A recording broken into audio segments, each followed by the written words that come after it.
तो topic is fractions में part आएगा equivalent fraction. Equivalent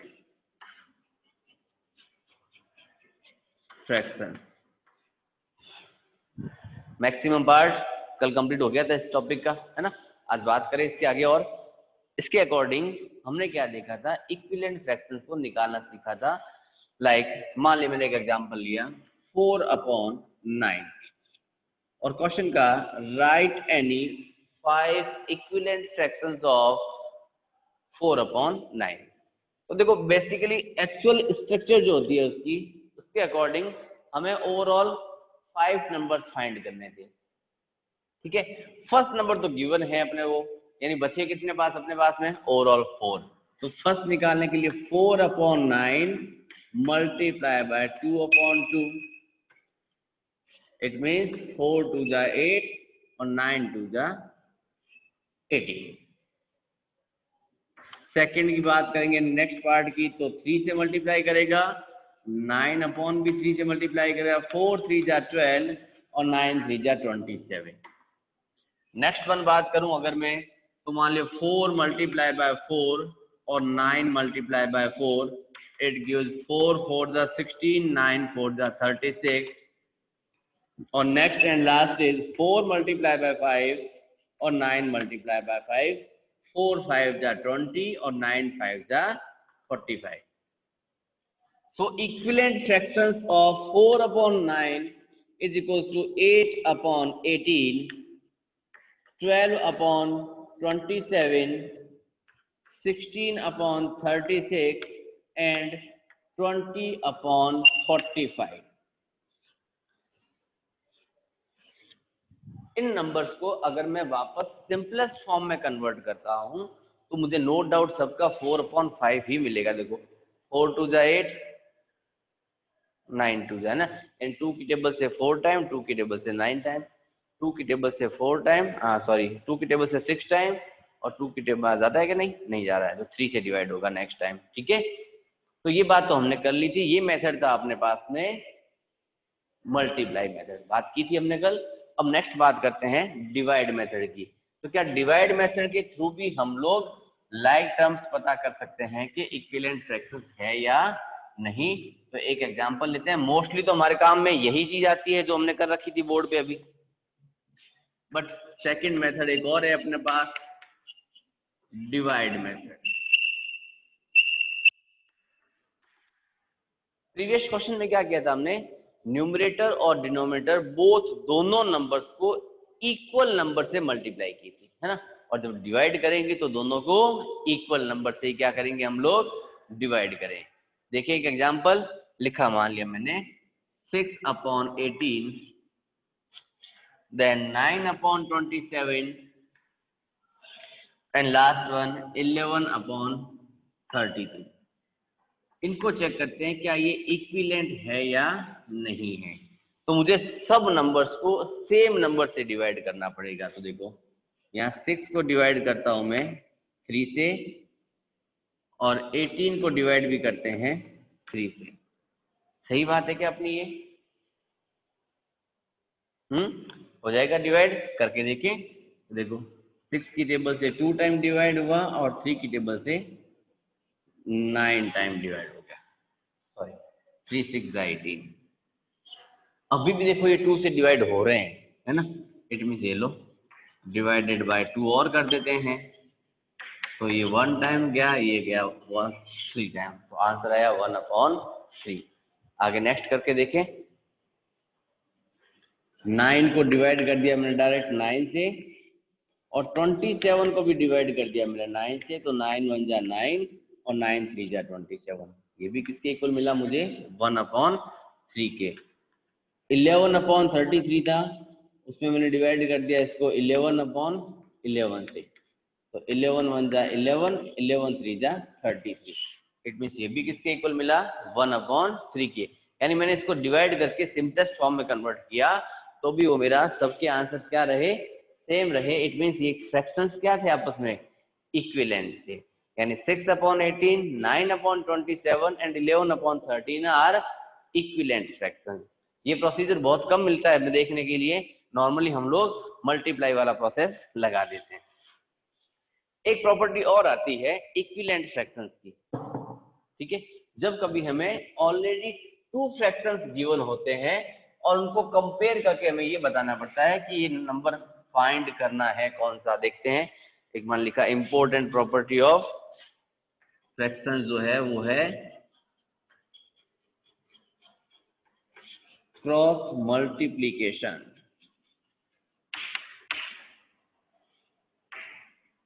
cross multiplication method, उस मेथड के अकॉर्डिंग उसमें क्या होता है, मान लिया हमारे पास दो फ्रैक्शंस है, first fraction is a upon b and second is c upon d। Check करने के लिए कि क्या ये इक्विवेलेंट फ्रैक्शंस का पार्ट है या नहीं है, हम लोग क्या करते हैं, इस एंड की जगह इक्वल का साइन बनाया तो उन्हें a upon b is equal to c upon d और यहाँ कर देते हैं क्रॉस मल्टीप्लाई। क्या करते हैं यहाँ पर, क्रॉस मल्टीप्लाई। क्रॉस मल्टीप्लाई करते क्या होगा, देखो a किससे मल्टीप्लाई कर रहा है, d से, तो क्या बनेगा अपना ad। b c से मल्टीप्लाई कर रहा है तो बनेगा bc। ये तो मैंने आपको एक सिंबॉलिक लैंग्वेज बता दी आपको, है ना। आपको सिंबॉलिक लैंग्वेज से क्या लेना देना, लेकिन मैथमेटिक्स तो सिंबल्स के बेस पर ही बनी हुई है। चलो एक एग्जांपल लेते हैं इसका। मान ले लिखा मैंने 5/6 एंड 6/5। ये पूछा कि क्या ये दोनों इक्विवेलेंट फ्रैक्शंस का पार्ट है या नहीं है, या आपस में इक्वल है या नहीं। तो आपने क्या किया, वाला मेथड लगाया, है ना। तो 5/6 एंड की जगह क्या लगाया आपने, इक्वल का साइन, ये हो गया आपका 6/5। अब क्या करनी थी हमें, क्रॉस मल्टीप्लाई। ये लो क्रॉस मल्टीप्लाई कर दी, कौन कौन करेगा, 5 से मल्टीप्लाई करेगा और 6 से मल्टीप्लाई करेगा। 5 को 5 से करते मिला 25 और 6 को 6 से किया मिला मुझे 36। क्या 25 और 36 इक्वल थे क्या, नहीं इक्वल थे। इट मीन साइन लगा दिया नॉट इक्वल का, it mean 25 is not equal 36। So 5/6 and 6/5 are not a part of equivalent fractions, not a part of equivalent fractions। ठीक है, आई थिंक यहाँ की बात आपको क्लियर है।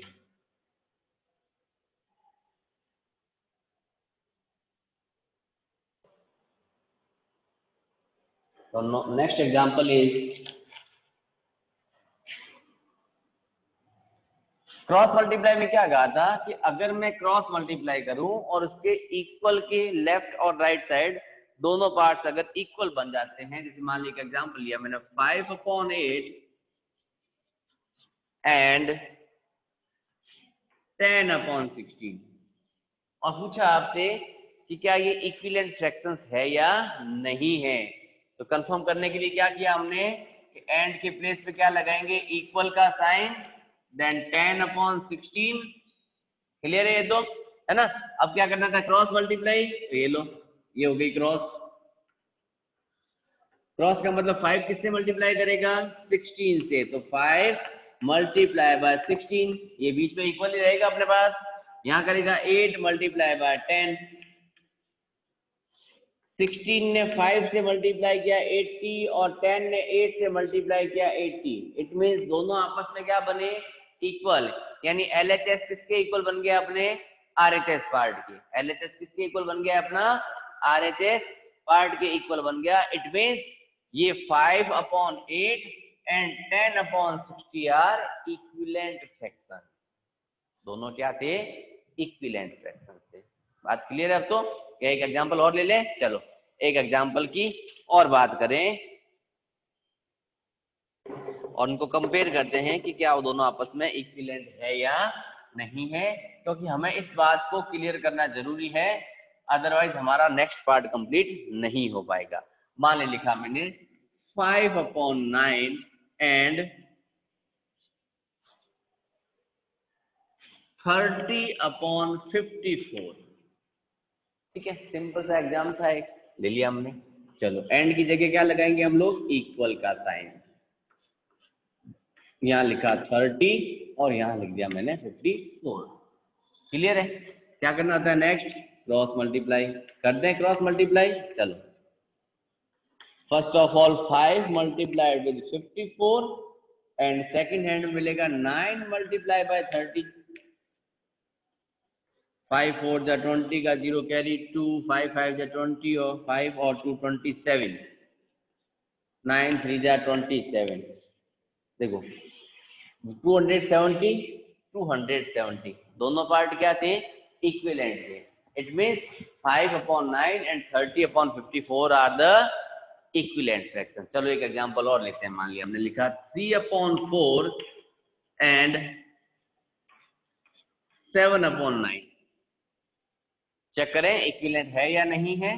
तो चलो बात करें तो लिखा 3/4 इज इक्वल टू 7/9। करें क्रॉस मल्टीप्लाई। चलो कर दी क्रॉस मल्टीप्लाई। 3 ने किससे मल्टीप्लाई किया अपना, 9 से, है ना। और यहाँ 4 किससे मल्टीप्लाई करेगा, 7 से। ये बात तो समझ आ चुकी है ना। 9 3 जा कितना बना अपना 27 और 7 4 जा कितना बना 28। क्या 27 28 के इक्वल है क्या, नहीं है। 27 is not equal to 28, so this is not an equivalent fraction, not an equivalent fraction। ठीक है। चलो बात करते हैं नेक्स्ट पार्ट के रिगार्डिंग। इसका एक नेक्स्ट पार्ट आता है अपने पास, सिंपलेस्ट फॉर्म। क्या आती है अपने पास में, सिंपलेस्ट फॉर्म। यानी उसको सिंपलेस्ट फॉर्म में कन्वर्ट करना पड़ता है, छोटे छोटे पार्ट्स में तोड़ना पड़ता है ना। सिंपलेस्ट कह दूं उसको, चाहे लोवेस्ट फॉर्म, बात एक ही है अपनी। ठीक है, लोवेस्ट फॉर्म। अब लोवेस्ट फॉर्म कब लगाएंगे, क्यों लगाएंगे, उसका भी तो रीजन होना चाहिए ना। जैसे मान ली मैंने लिखा 10/15। लोवेस्ट फॉर्म लगाते हमारे पास क्या मिलेगा कि जब हमारे पास कोई गिवन फ्रैक्शन है, उस फ्रैक्शन को हम किसी पर्टिकुलर नंबर से क्या करेंगे, डिवाइड करेंगे। डिवाइड किससे करेंगे, न्यूमरेटर और डिनोमिनेटर दोनों नंबर से। किसको करेंगे हम लोग, न्यूमरेटर और डिनोमिनेटर दोनों नंबर्स को क्या करेंगे, इक्वल नंबर से डिवाइड करेंगे। ठीक है, और कब तक करेंगे, वो कंडीशन फॉलो करते हैं। देखो मान लीजिए 10 2 की टेबल में आता है श्योर। 15 आ रहा है क्या, नहीं आ रहा है। 3 आर की टेबल में 15 आता है पर 10 नहीं आता। ऐसा कौन सा कॉमन नंबर है जिसकी टेबल में दोनों आते हैं अपने पास, दैट इज 5, है ना। हमने क्या लिखा, 10 डिवाइडेड बाय 5 और 15 डिवाइडेड बाय 5। अब जो स्टार्टिंग में एक क्वेश्चन पूछा गया था, उस क्वेश्चन के अकॉर्डिंग डाउट था अपने पास कि सर जो आपने इक्विवेलेंट फ्रैक्शंस निकाले थे, इक्विवेलेंट फ्रैक्शंस निकालने में जो डिवीजन मेथड यूज किया था उसको वापस रिपीट करो, है ना। वो ये आ गया रिपीटेशन उसका। हमने वही तो किया था, उसको सिंपलेस्ट फॉर्म में कन्वर्ट किया था, है ना। ये 5 की टेबल में आता 10, 15 भी आ रहा था, कर दिया। देखो 5 की टेबल में 10 कितनी टाइम आता है अपने पास, 2 टाइम। 5 की टेबल में 15 कितनी टाइम आता है, 3 टाइम। क्लियर है। हमने फ्रैक्शंस क्या निकाला, 2/3, 2/3 फ्रैक्शंस को हमने निकाला है। ये 2/3 क्या कर रहा है, 2 2 की टेबल से डिवाइड हो रहा है, 3 3 की टेबल से हो रहा है। 2 1 की टेबल में भी आता है और 3 की टेबल में भी आता है। इट मींस बोथ नंबर है ओनली 1 एज कॉमन फैक्टर, है ना। कॉमन फैक्टर की बात की थी ना हमने, फैक्टर्स चैप्टर जब किया था हमने फैक्टर्स निकाले थे, याद आ रहा है कुछ। बस उसी बात को लेके चलते हैं। इन दोनों नंबर्स के पास यानी 2 और 3 के पास 1 के अलावा कोई भी कॉमन फैक्टर नहीं है। यही बात थी अपनी, 1 के अलावा कोई भी कॉमन फैक्टर नहीं है। इट मींस 2/3 आर को प्राइम नंबर। क्या बन गए, 2/3 अपने को प्राइम नंबर बन गए हैं। ठीक है ना, क्या बन गए अपने, ये को प्राइम नंबर्स बन गए। तो जब तक सिंपलेस्ट फॉर्म बदलने के लिए क्या करेंगे, जब तक डिवाइड करते रहेंगे तब तक हमारा को प्राइम नंबर नहीं मिल जाता। यानी वो दोनों नंबर्स आपस में केवल 1 के अलावा और किसी से डिवाइड नहीं होंगे, तब तक हमें उसको डिवाइड करना पड़ेगा। चलो एक एग्जांपल और लेके देखें इसका। मान लिखा मैंने 21/35। अब देखो कईयों की आदत होगी, ये कईयों के दिमाग में ये चलेगा सर मैं 2 से डिवाइड करूं, फिर 3 से करूं, फिर 4 से करूं, फिर 5 से करूं, करता रहे मर्जी है। आपको लगता है कि मैं सीधे डायरेक्ट बड़ी टेबल से डिवाइड कर सकता हूं तो आप कर सकते हो, कोई दिक्कत वाली बात नहीं है। जैसे मान लिया मैंने 21 को डिवाइड किया डायरेक्ट 7 की टेबल में और 35 को भी डायरेक्ट डिवाइड कर दिया 7 की टेबल में। 7 की टेबल में 21 मिलता है ना, 7 3 जा 21 एंड 7 5 जा 35 मिल गए अपने पास। क्या 3 और 5 में 1 के अलावा कोई कॉमन फैक्टर है? नहीं है। क्यों? क्योंकि 3 और 5 दोनों ऑलरेडी क्या थे? Prime number. क्या थे पहले से ही? प्राइम नंबर थे। ठीक है, दोनों पहले से ही क्या है? Prime number.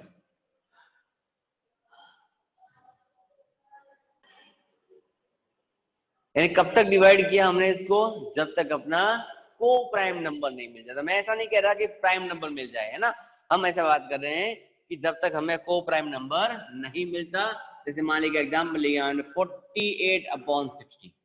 अब आप कहोगे सर 48 तो 2 की टेबल में आता है, 60 भी 2 की टेबल में आता है ना। चलो मैं आपके अकॉर्डिंग चलता हूँ एक बार। 48 को भी मैंने किससे डिवाइड किया? 2 से, और 60 को भी 2 से डिवाइड कर दिया। 48 को 2 से डिवाइड करते मुझे 24 मिला, और 60 को डिवाइड करते मुझे 30 मिल गया, है ना। अब कई स्टूडेंट क्या कहेंगे, सर देखो 24 जो है वो 6 की टेबल में मिलता है ना। 24 किसकी टेबल में मिलेगा? हमें 6 की टेबल में मिलेगा। 6 4 या 24 होता है, और 30 भी तो 6 की टेबल में आता है। तो हमें जरूरी नहीं है कि हम केवल 2 की टेबल का यूज करें, है ना। हम केवल 2 से सिंपलेस्ट करें, कोई जरूरी नहीं है, हम बड़ी वैल्यू भी ले सकते हैं। चलें बात करें इसको लेके।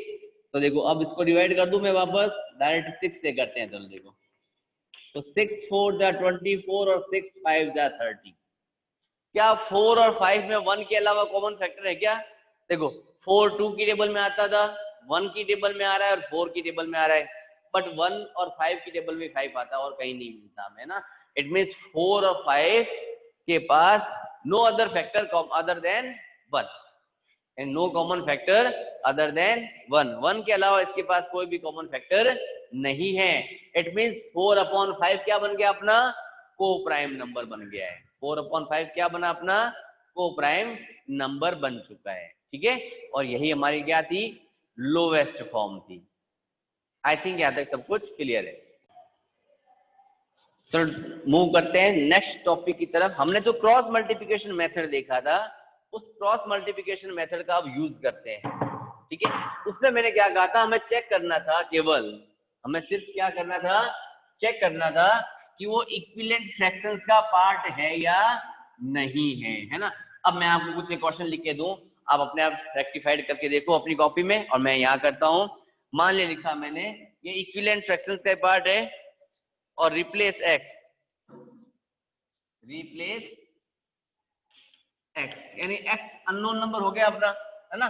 तो मान ले लिखा मैंने first question 2/7 is equal to 8/x। 2/7 is equal to 8/x, यानी हमें x की वैल्यू फाइंड आउट करनी है। अब आप कहोगे सर कैसे होगा, है ना। तो हमने एक क्रॉस मल्टीप्लिकेशन मेथड देखा था, उसी का यूज करते हैं। देखो हमने कर दी क्रॉस मल्टीप्लाई, कर दी। कौन कौन मल्टीप्लाई कर रहा है? 2 multiply with x and 7 is multiplied with 8। Clear? 2 ने x से मल्टीप्लाई किया, क्या बना अपना? 2x, और 7 ने 8 से मल्टीप्लाई किया, 7 8 जा 56 बन गया। ठीक है, सिंपल सा काम था। अब देखो यहाँ 2 और x कहाँ थे आपस में? मल्टीप्लाई में। तो मैंने यहाँ से 2 को रिमूव किया और अनदर हैंड में डिवाइड में लगा दिया। तो यहाँ से सिर्फ क्या बचेगा? x। यहाँ रिमेनिंग 56 था, अपॉन में कौन आ गया? यहाँ से 2, यानी 2 से 56 को क्या कर देंगे हम लोग? डिवाइड करते ही आंसर कितना मिलेगा? 28। यानी हमारा ये जो x था वो x किसके इक्वल था? 28 के इक्वल अगर रख दो तो ये जो गिवन फ्रैक्शन जो थे मेरे इक्विवेलेंट फ्रैक्शंस बन जाते हैं। क्या बनेंगे? वो अपने इक्विवेलेंट फ्रैक्शंस के इक्वल हो जाएंगे। ठीक है, चलो एक एग्जांपल और लेते हैं, क्योंकि हमें पता है एक बार बात समझ नहीं आती है ना। चलो लिखा मैंने एक और एग्जांपल, मान लिया 3/5। इस बार x ऊपर ले गया, कोई फर्क नहीं पड़ता। ठीक है, और अपॉन में लगा दिया मैंने आपके 20। आपकी बुक एक्सरसाइज में ऐसे फिलप टाइप के क्वेश्चन दे रखे हैं, मैंने उसी फ्लक्स या ब्लॉक वाला जो ऑप्शन था उसको एक्स में कन्वर्ट कर दिया, ठीक है, कोई टेंशन नहीं है, सेम क्वेश्चन है, वही वही करें, मल्टीप्लाई कर दी। कौन कौन मल्टीप्लाई कर रहा है कि 3 multiply with 20 and 5 multiply with x, करें मल्टीप्लाई। चलो 3 ने 20 से मल्टीप्लाई किया, 3 2 जा 6, इट मीन 60, और वहां मिला मुझे 5x। हमने प्रीवियस क्वेश्चन में क्या किया था, x के पास जो 2 लगा हुआ था उसको वहां से रिमूव कर दिया था ना, तो यहाँ मल्टीप्लाई में कौन है अपने पास 5, तो रिमूव होके कहाँ जाएगा वो 60 के अपॉन में, फिर वही 1 टाइम, और ये सिंपलेस्ट में चला गया आपके 12 टाइम, यानी सिंपलेस्ट फॉर्म सीखी थी ना, वो सिंपलेस्ट फॉर्म का यूज कर दिया, यानी 5 से मैंने 60 को डिवाइड कर दिया, ठीक है। 5 की टेबल 60 कितनी टाइम जाएगा अपना 12 टाइम, इट मीन्स x किसके इक्वल मिल गया हमें 12 के इक्वल, ठीक है, आई बात समझ में, x किसके इक्वल बन गया अपना 12 के इक्वल। चलें एक एग्जांपल और ले लेते हैं इसी